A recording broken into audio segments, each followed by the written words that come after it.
How to download Roblox on PC or laptop. Hello everybody and welcome back to our channel. So let's get started without any further ado.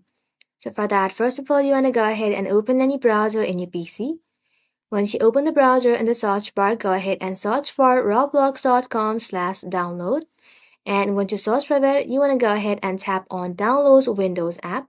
So once you tap onto it, Roblox Player Installer is going to be downloaded in your PC. Go ahead and tap onto it. And just like so, the installation of Roblox will begin. And once the installation is completed, you want to go ahead and open the Roblox player right over here. And once you open it, simply go ahead and sign into your account and then you'll be good to go. Well, that's simply how you can download Roblox on your PC or laptop. And that ends the video, guys. Thank you all for watching the video till the very end and stay tuned until our next upload.